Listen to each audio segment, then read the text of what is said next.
Përshëndetje shikues të nderuar, jeni me emisionin Ekonomiks në RTK3. Më 17 shkurt, Kosova i bëri 10 vjet shtet.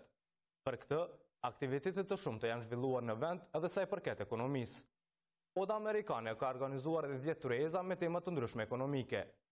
Për këto tema, do të flasim edhe me të parin e odës amerikane, Arjan Zeka. Në pjesën e dytë të emisionit, do të mund të ndiqni lajme rreth projekteve që do të prezantohen në samitin e Bergjit, për 29 vjetorin e grevës së minatorëve e tema të tjera.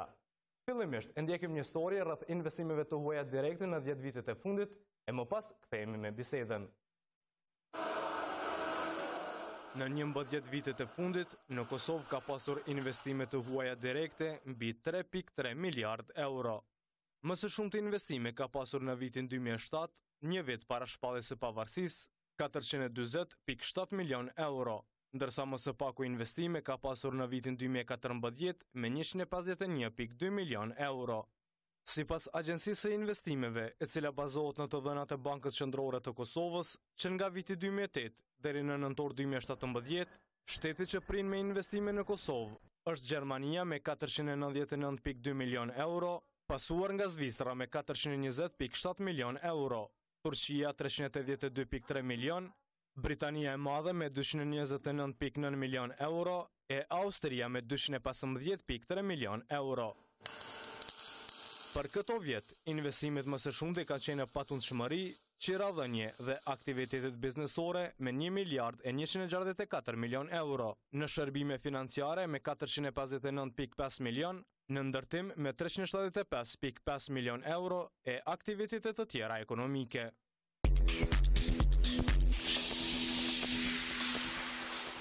Zotëri Zeka, Kosova më së shumti investime të huaja ka pasur në vitin 2007, një vit para shpalljes së pavarësisë, sesa në vitet pasuese.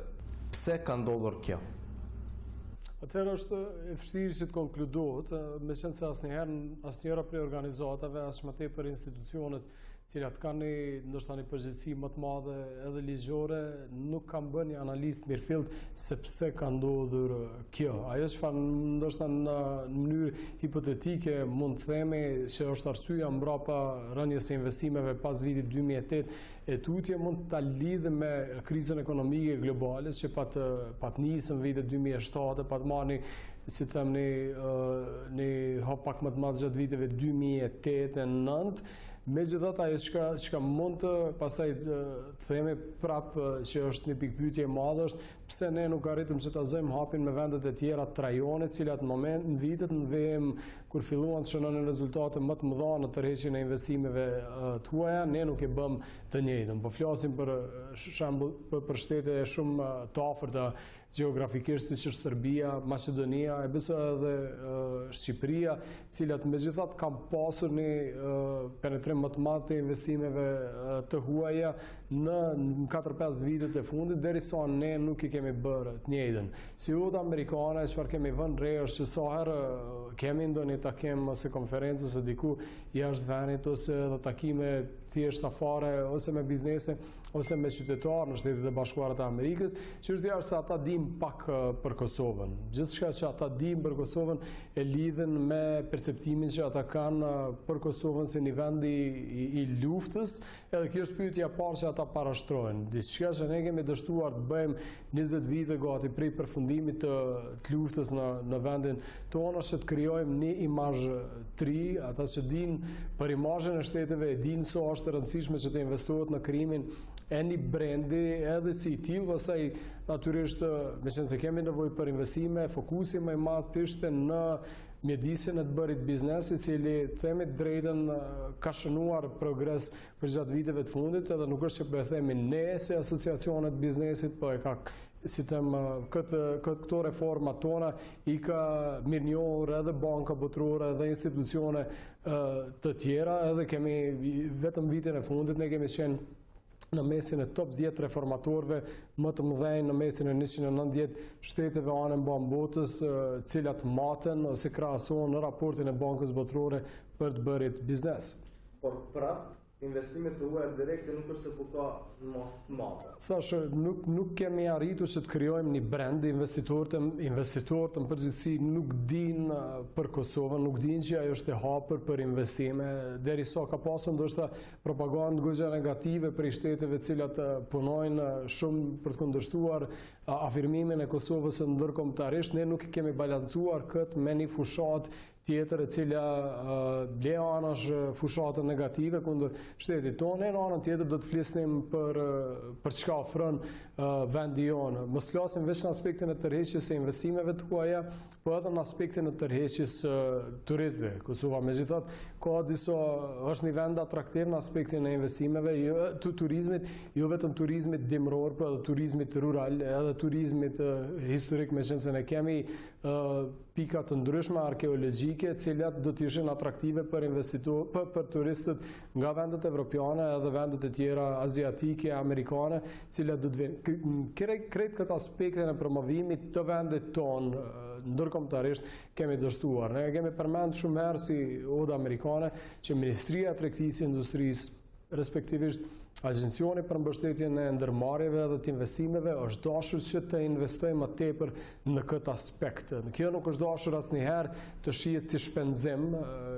Kur kemi diskutuar me ministra të këtij dikasteri, gjithmonë ashton, po jo se ka që mund të planifikojmë për shpenzim, realisht kjo nuk është dashur të shihet si shpenzim, është dashur të shihet si një investim i cili ka një kthim goxha të mirë dhe goxha pozitiv për vendin tonë. Që po bëjnë krahasim me Republikën e Maqedonisë, raporti i fundit të Transparency International e vendos se e rangon Maqedoninë mbrapa Kosovës në aspektin e perceptimit korrupsionit, që do të thotë që Maqedonia ka një perceptim shumë më të lartë se sa Kosova në aspektin e korrupsionit, po megjithatë ka pasur, edhe këtu ka sërish një shpërfillje, ka pasur në shpërputhje, Maqedonia ka arritur që të ketë tërheq kompani goxha të mëdha dhe goxha serioze dhe të krijojë një bazë të mirë industriale, dhe të krijojë një bazë të mirë të eksportit edhe në vendet perëndimore dhe të furnizojë me pajisje të cilat prodhohen në Maqedoni kompanitë më të njohura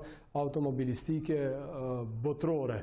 Ne në anën tjetër me gjitha këto reforma edhe në aspektin e përmirësimit mjedisit dhe të bërit biznes, po edhe një përmirësimit të ndjeshëm në luftën kundër korrupsionit, nuk po arrim që të bëjmë të njëjtën, edhe tash nëse shohim çka nuk po bëjmë si duhet, që është sërish promovimi i imazhit tonë, atëherë ky mbetet që ajo arsyeja kryesore pse ne nuk po arrim të tërheqim investitorë.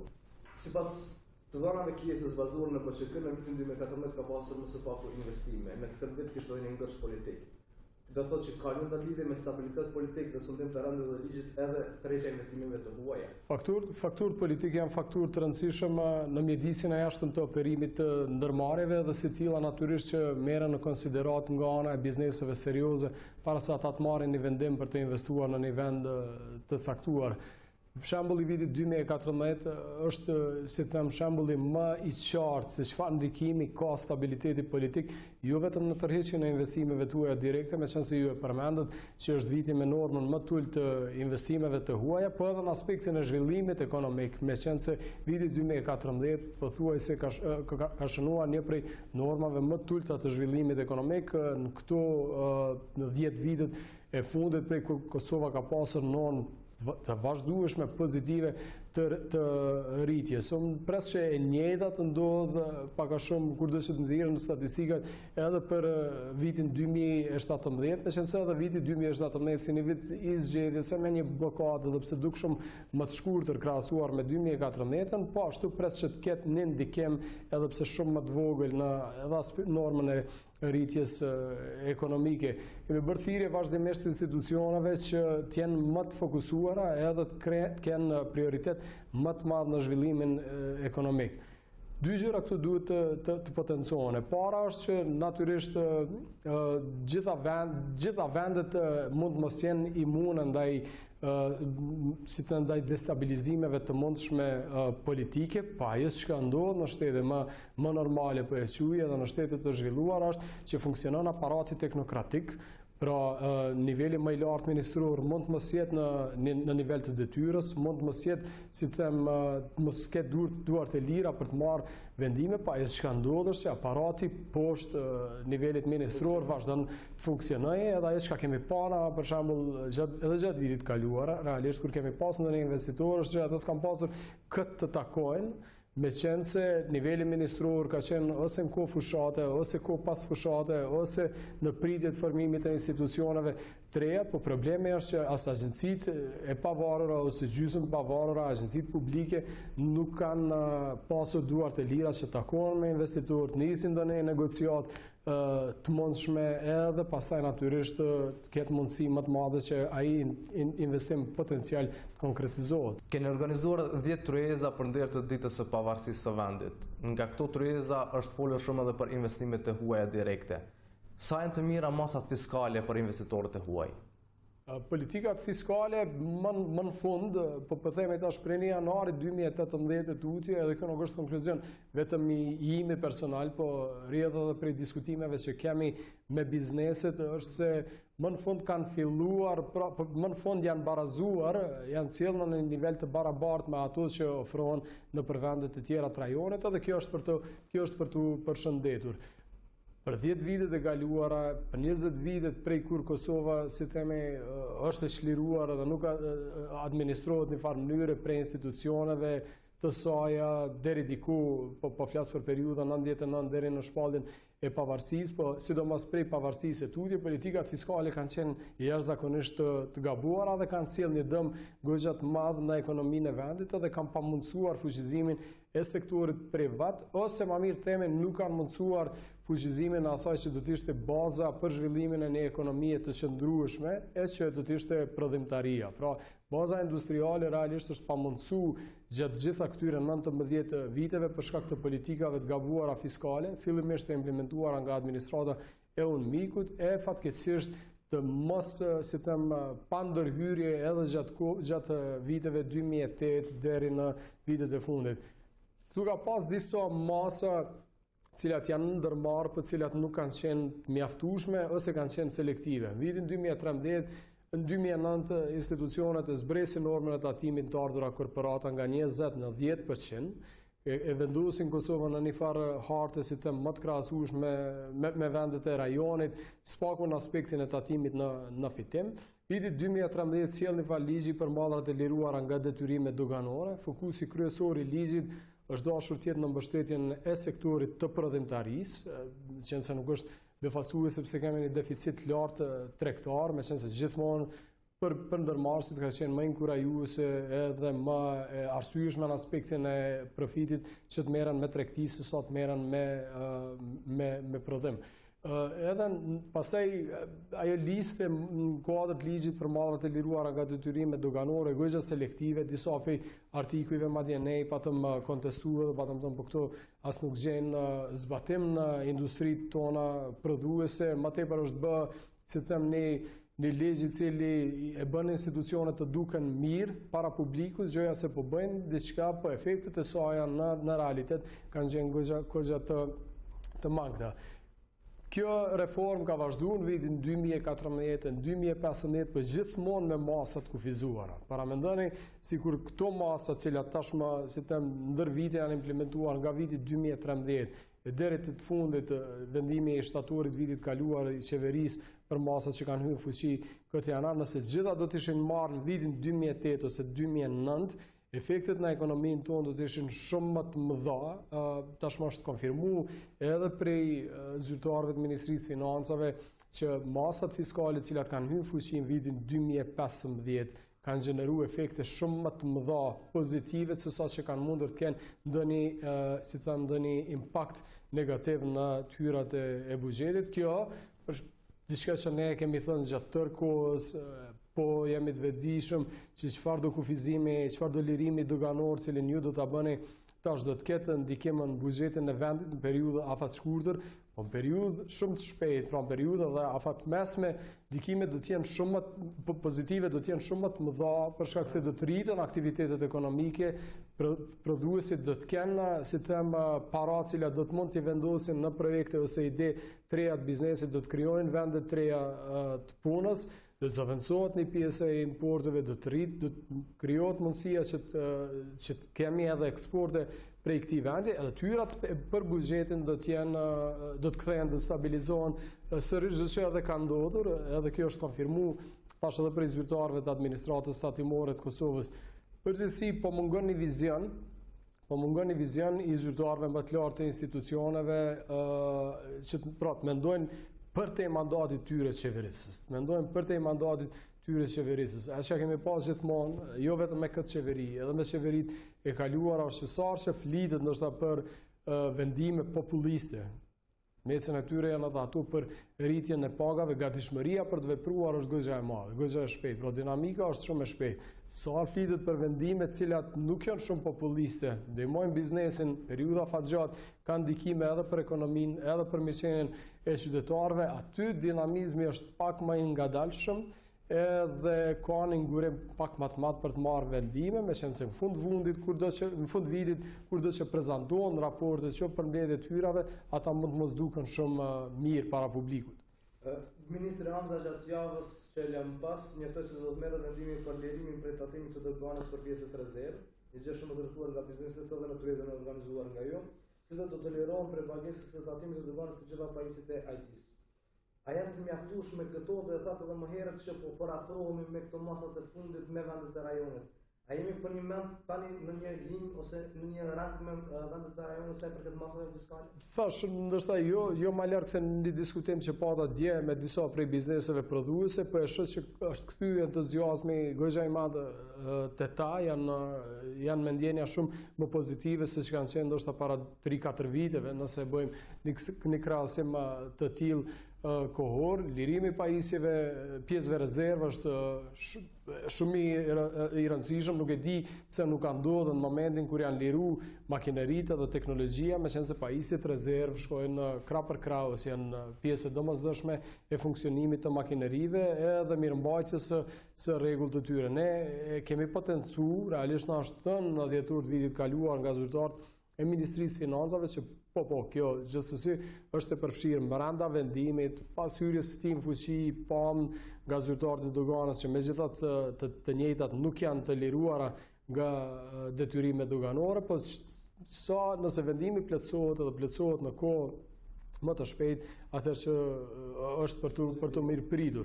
Në anën tjetër, me qenë se ne për disa vite kemi promovu Kosovën si një vend që ka një popullsi të re, edhe popullsi e cila është e shkath në fushat e teknologjisë së informative, ka qenë një emet e madhe edhe institucioneve të vendit që nuk kanë liruar pajisjet e teknologjisë së informacionit nga detyrimet doganore. Tash dy gjëra duhet sërish të ngrisim në paj. Para është se ne kemi vazhduar të importojmë pajisjet e teknologjisë informative, po jo më të rehat. Kemi importu mbeturina ose pajisjet të dorës së dytë, cilat janë importuar nga vendet evropiane, me qenë se fundit, më besoj pjesa më e madhe anvisrive në vendin tonë, kanë një ose më shumë pajisje teknologjisë informacionit në përshtëpi të tyre, po që ndoshta nuk kanë qenë funksionale sa duhet. Pra, kemi vazhduar të importojmë, po jo atë që është dashur, pra që do të mund të kthehej pastaj në vlerë të shtuar për ekonominë e vendit, për qenë se këta të ri do të bëheshin më të aftë në fushat inxhinerike të teknologjisë informative, do të krijonin aplikacione, prej asaj pajisje do ta shndronin në një mjet pune. Sa më shpejt që kjo ndodh, natyrisht ne do të jemi në gjendje që këtë rini të shkath në fushat e teknologjisë informative ta mbështesim edhe në aspektin teknologjik ose në aspektin e infrastrukturës fizike, po në anën tjetër jo vetëm të rinjt individualisht, po edhe kompanitë, cilat kanë zënë fellën këtu 3-4 vitet e fundit dhe kanë shndruar Kosovën në një destinacion për nënkontraktimin e proceseve afariste, ose siç njihet në gjuhën angleze, të mundësive për outsourcing, edhe kompani të tilla natyrisht që atë që e kam bërë është goxha pozitive për vendin, me qenë se spaku në aspektin e eksportit të shërbimeve, ne kemi pas bilanc pozitiv tregtar. Sa më tepër lirimet që bën në aspektin e teknologjisë informative, natyrisht që mundësia që kompanitë e tilla të krijojnë ose të rritën ato ekzistuese do të jetë më e madhe, edhe sërish bilanci i eksportit të shërbimeve do të jetë edhe më pozitiv se sa që është për momentin. Kosova do të prezantohet në Bersh me rreth 30 projekte në vlerë rreth 500 milion euro.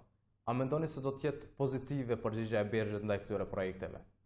Për shqizionim, nëse vetëm, si them, vetëm nëse 1/10 e kësaj shume disbursohet nga ana e Bershit në mbështetje të projekteve, qoftë institucioneve, qoftë të sektorit privat, kjo do të ishte e mirëpritur për vendin. Natyrisht që Bershi bën një analizë të mirëfillt të gjitha ideve, projekteve, edhe vetë, si them, aspektit brendshëm të ndërmarrjeve, sa janë ato të shëndetshme edhe të gatshme për një financim të tillë nga Banka Evropiane për ndërtim edhe zhvillim.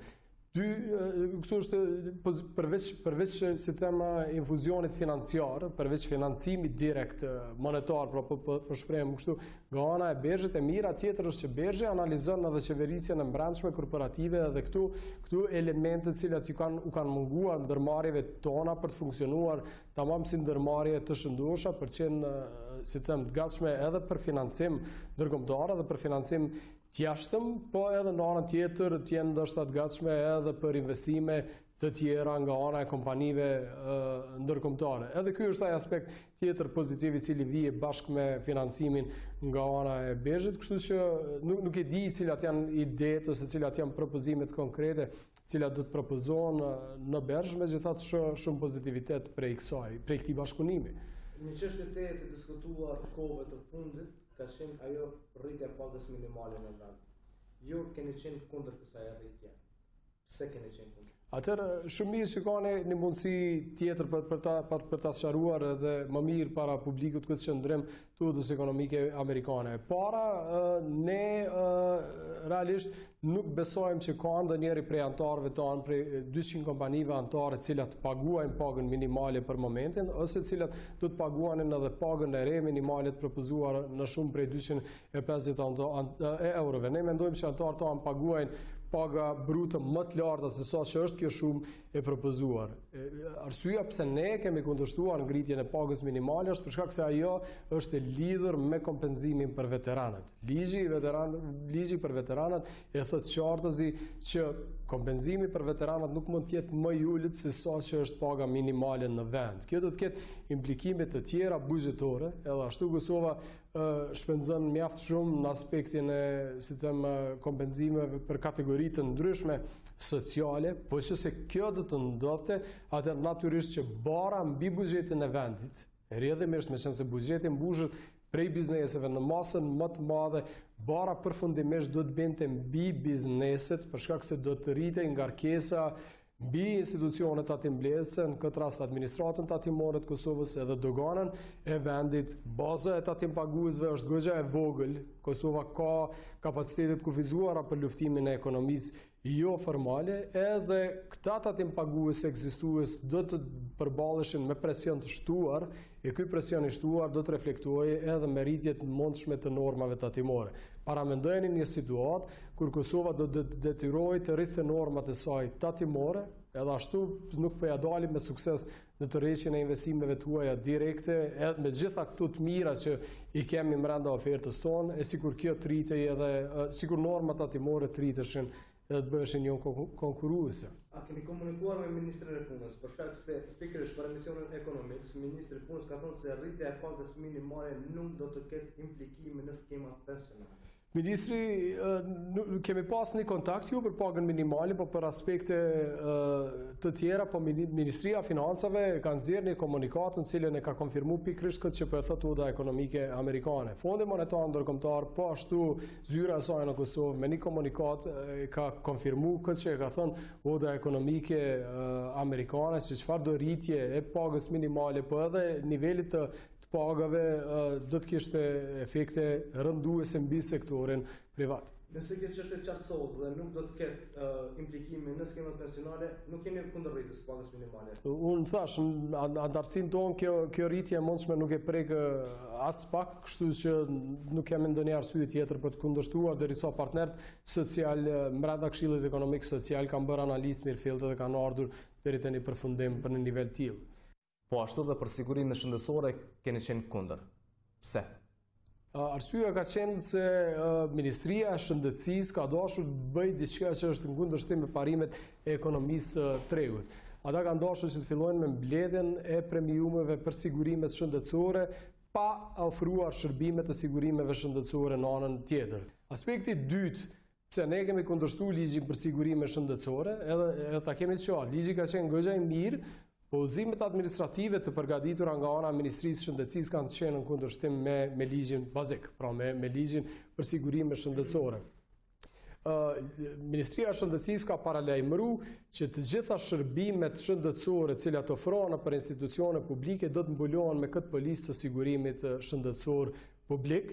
E ato që nuk ofrohen në institucionet e sigurimit, institucionet publike shëndetësore, do të mund të mbulohen ose sigurohen tek sektori privat. Dy gjëra këtu. E para është që kjo ka qenë në kundërshtim me ligjin për shëndetësinë, meqense ligji për shëndetësinë nuk diskriminon institucionet publike shëndetësore dhe institucionet private shëndetësore, pra ka qenë në kundërshtim me një ligj tjetër.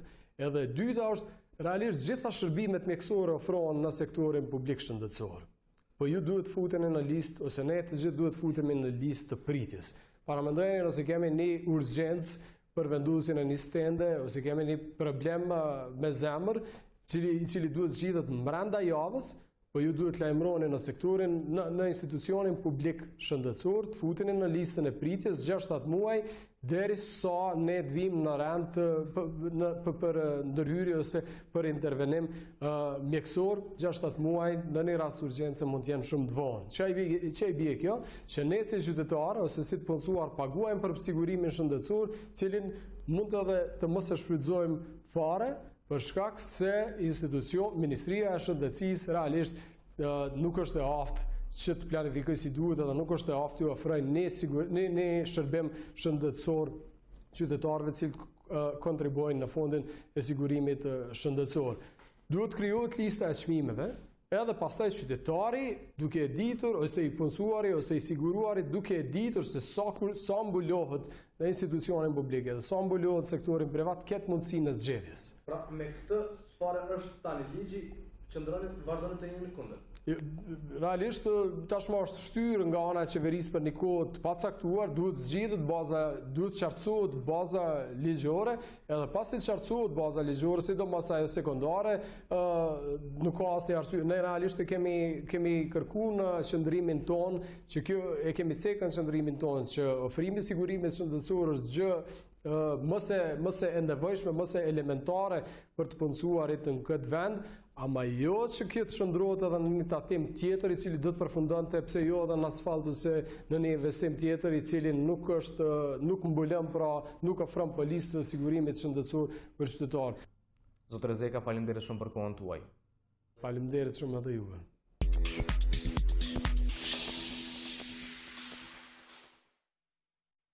Mbi 30 projekte janë përzgjedhur për të prezantuar javën që vjen në samitin e Londrës nga kryeministri Ramush Haradinaj.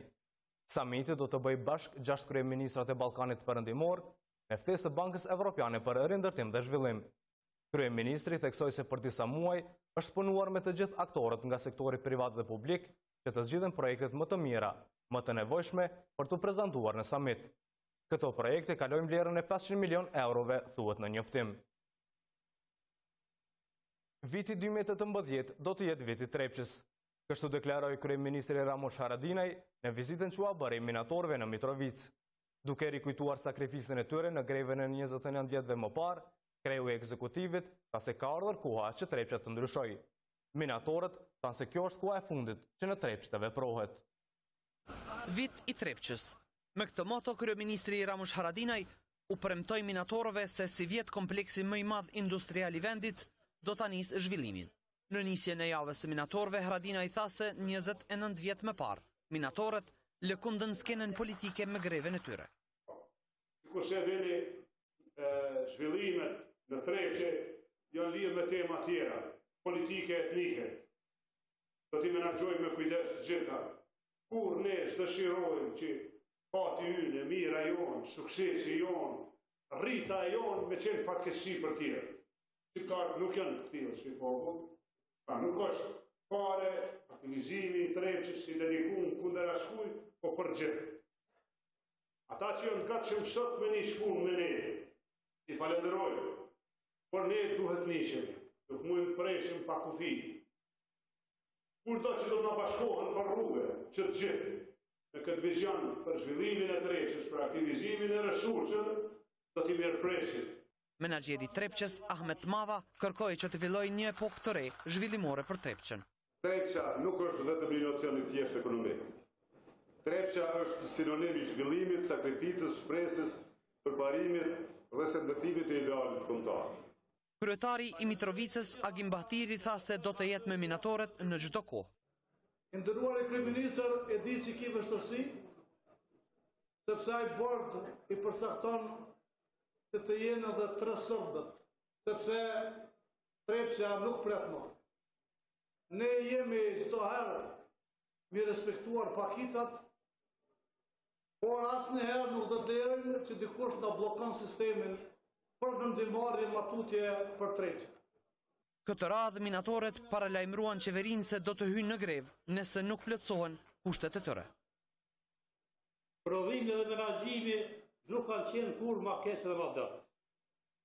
Kosova e pavarur me papunësitë e mëdha dhe në korrupsion.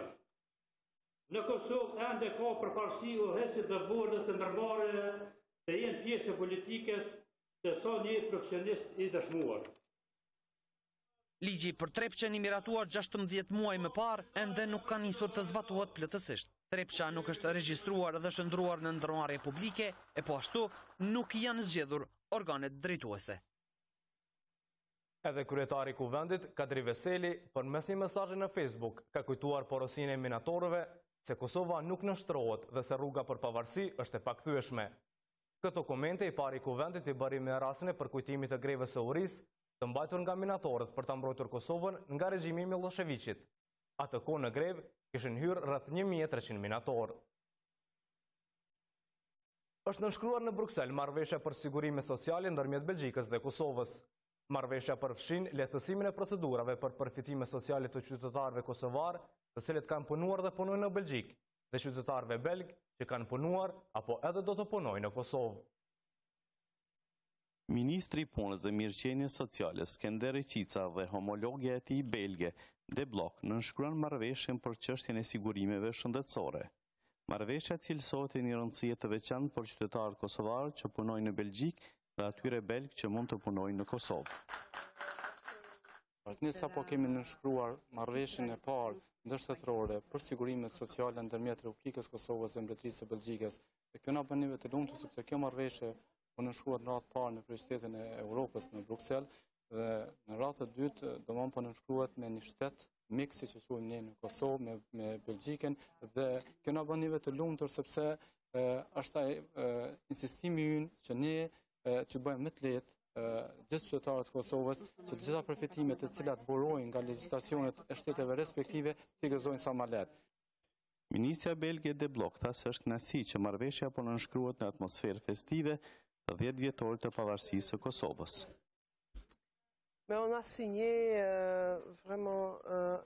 Sot nënshkruam marrëveshje të rëndësishme mes dy vendeve tona. Nënshkruam një traktat për mbrojtje sociale të qytetarëve tanë dhe atyre kosovar, e cila është e rëndësishme për sigurinë e lëndimeve në punë.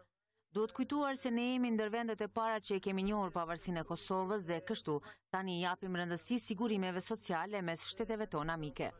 Me marrëveshjen e nënshkruar krijohet mundësia lehtësimit të procedurave të sigurimeve sociale.